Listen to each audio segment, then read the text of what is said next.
It was Christmas Eve at the Stahlbaum's house. Marie and her little brother Fritz were listening at the ballroom door, waiting for the party to begin. Everyone was dancing when the last guest arrived. "Godfather!" cried Marie, rushing back to greet him. Herr Drosselmeyer was not only Marie's godfather, but he was also a famous toy maker. Herr Drosselmeyer bought presents for the children. He gave Fritz a box of toy soldiers. For Marie, there were two dolls, Harlequin and Columbine, who danced with each other.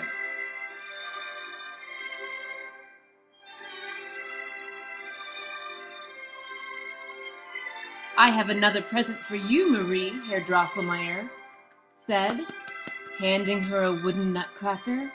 "I want you to take good care of him."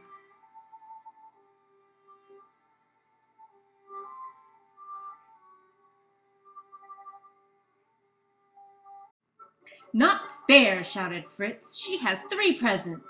He grabbed the nutcracker from Marie and tossed him in the air. The nutcracker crashed to the floor and broke his head. "So what?" jeered Fritz. "It was an ugly thing." Herr Drosselmeyer bound Nutcracker's head with his handkerchief. Tenderly, Marie took Nutcracker into her arms. She put him under the Christmas tree.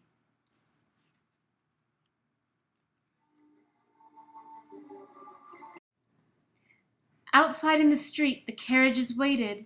After a flurry of goodbyes, Fritz and Marie were sent up to bed. "But my poor Nutcracker is all alone," thought Marie, tiptoeing back downstairs. Holding the Nutcracker close, she soon fell asleep. Herr Drosselmeyer slipped into the room and, raising his hand, cast a bit of magic. The grandfather clock struck midnight. Marie stirred and rubbed her eyes. The Christmas tree was glowing. Around her came a scampering of mice.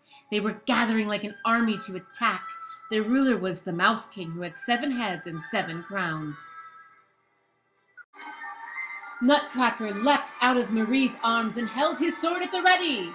Fritz's toy soldiers took their battle positions. Swords flashed and cannons fired.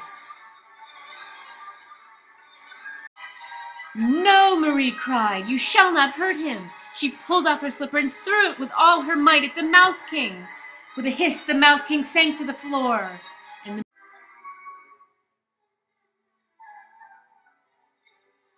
the prince bowed to Marie and placed the Mouse King's sparkling crown upon her head.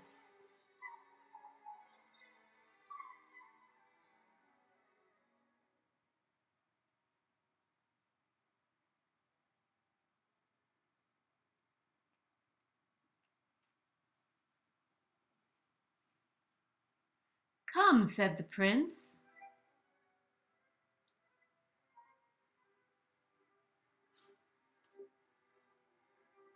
They walked through falling snowflakes to a waiting boat that flew them through the night.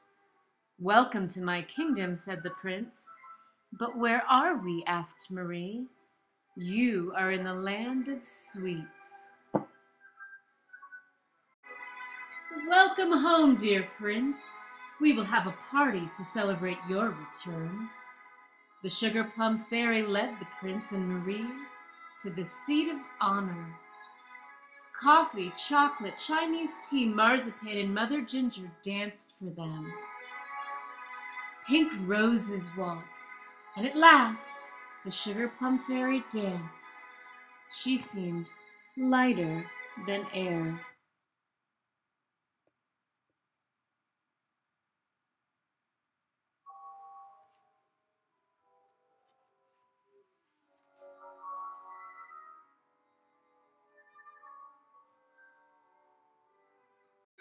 Too soon it was time to leave. As they flew, Marie asked the prince, "Will I ever see you again?"